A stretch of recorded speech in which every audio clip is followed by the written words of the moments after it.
What's going on, everyone? So the Lakers are currently, at the time of recording this video, sitting at 4-2 on the season, headed into the Detroit Pistons game. In a game in which they should win, right?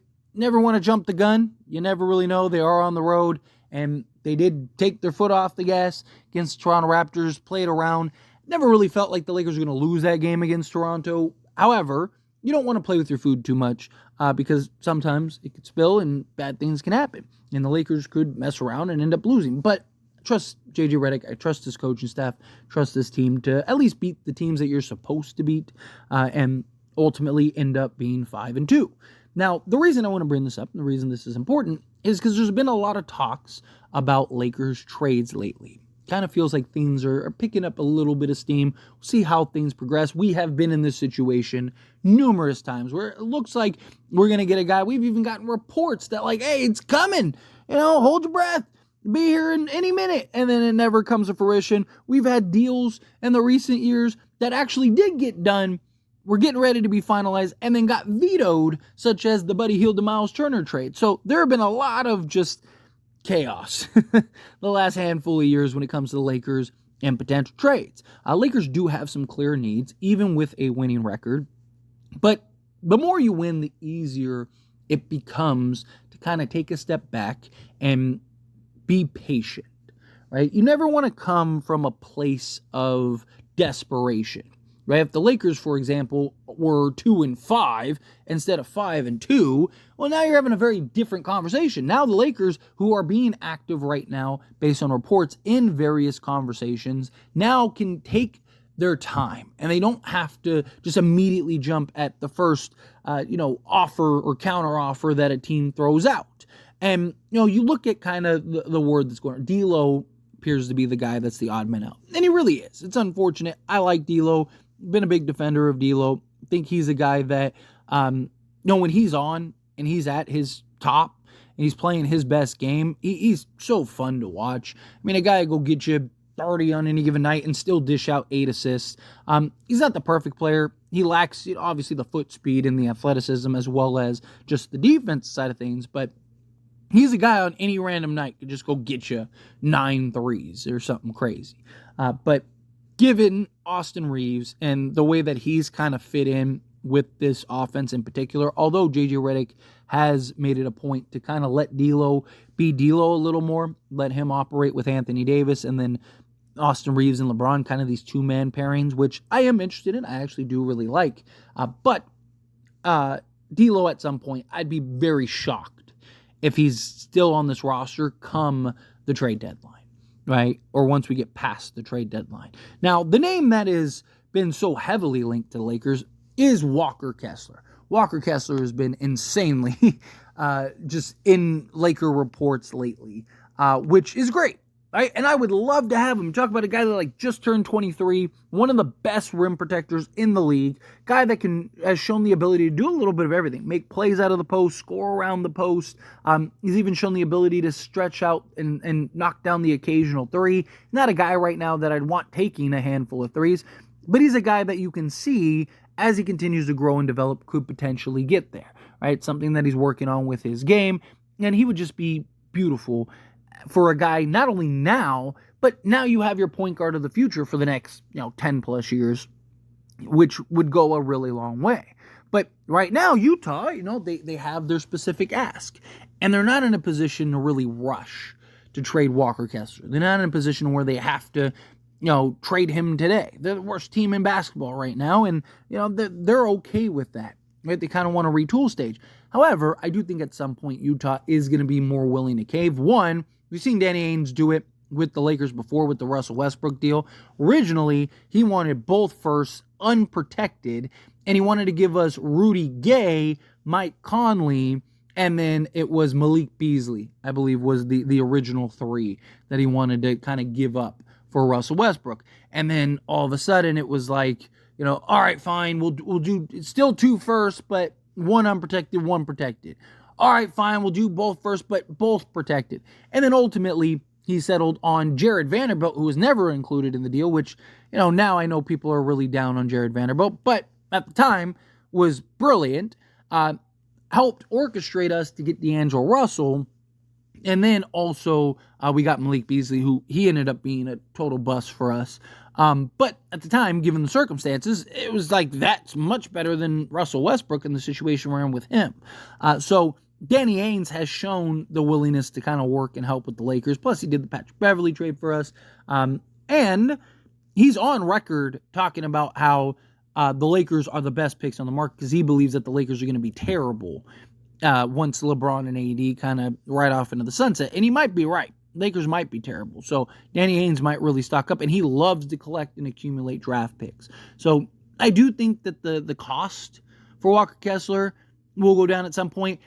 I don't believe it's just going to be a straight up 1-for-1, right? Like the Lakers just freed up Jalen Hood-Schifino to where he is a free agent after this season, and you could just swap Jalen Hood-Schifino for Walker Kessler. Based on reports, the Utah Jazz are interested in a potential Jalen Hood-Schifino trade, but I don't see it being just straight up like that. I think Lakers will end up taking on like a Jordan Clarkson or a Colin Sexton. I'd love to see something like that.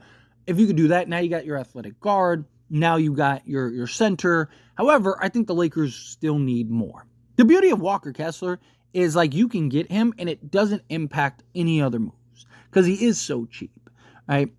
But again, if you get a Colin Sexton or you get a Jordan Clarkson, that could change things up a little bit. But still, you still have, like, let's say it's D'Lo and Jalen Hood-Schifino for Kessler and Colin Sexton. Say it's those two just swapped, right? Okay, that's great.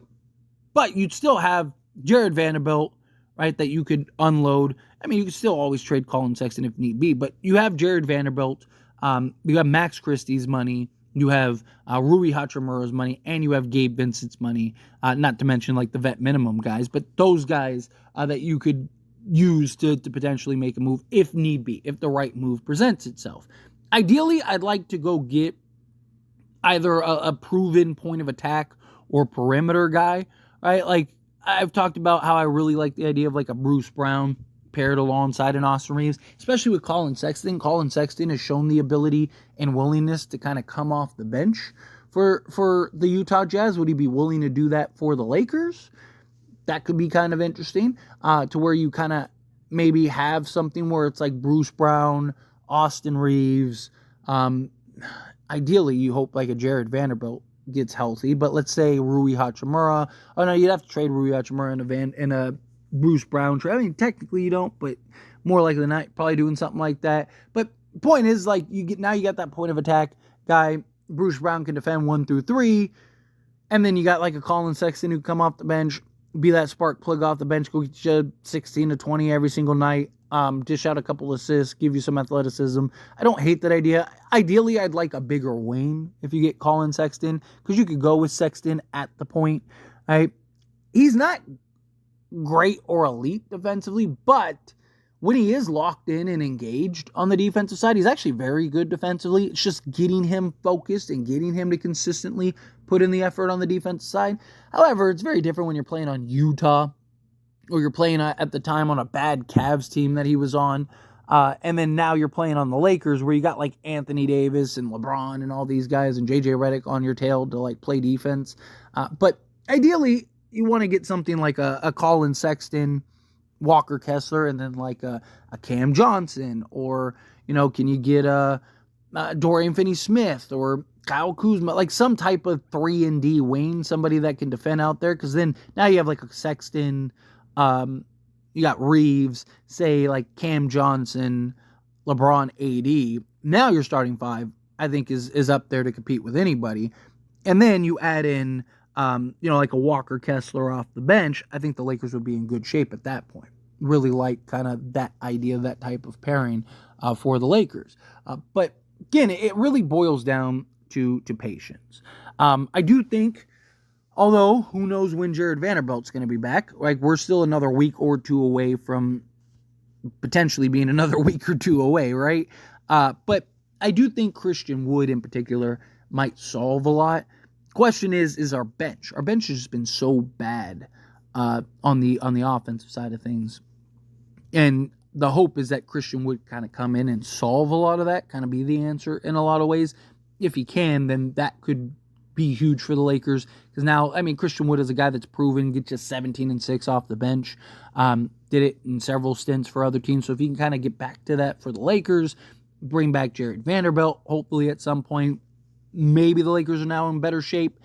And again, now maybe you don't have the need for like the bench depth. So maybe you're kind of focused on kind of giving better balance to the starting unit to where the bench still struggles. You might have to get that kind of bench piece plus a starting level piece to where, like I mentioned, maybe you are going, and getting a Colin Sexton, bringing him off the bench for offensive bench production, and then still getting like a Bruce Brown and something else, right? Like you may need to kind of work that through because right now you're so reliant on a rookie and Dalton Connect and a player who, yes, he's in year 3, but this is his first real opportunity.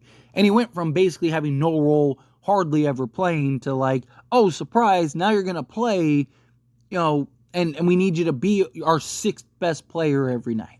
It's a big ask. It's not easy to do. So my hope is that with Jared Vanderbilt and Christian Wood, the two of them can kind of get things in order, kind of get things right to where now we can kind of focus on the trades that we really need. That could be ideal. That could be something. But again, at the end of the day, it's about just keeping as much pressure off of Rob Pelinka as possible. Right? Allow Rob Pelinka to continue to be patient. Allow Rob Pelinka to continue to do what he needs to do in these negotiations, in these conversations, so that way he can get the best trade possible where you're not coming from a place of desperation, where it's like, again, if you're 2-5, now you have this desperation where it's like, oh no, now we have to take whatever deal it is, or now we have to do this, that, and the other. So hopefully you can stay calm, you can stay patient, keep winning, handle business against a team like Detroit. Then you got Memphis, right? If you can beat Memphis, now you're 6-2, right? If we can get, 20, 30 games in, start getting into like late December type thing to where now we're right there and we're, say, 30 games in, 20-10, now you're in a good shape to just, again, stay patient and make the right trade. But anyway, as always, this is a discussion, and I pass the question on you. Let me know your thoughts and opinions down in the comments below.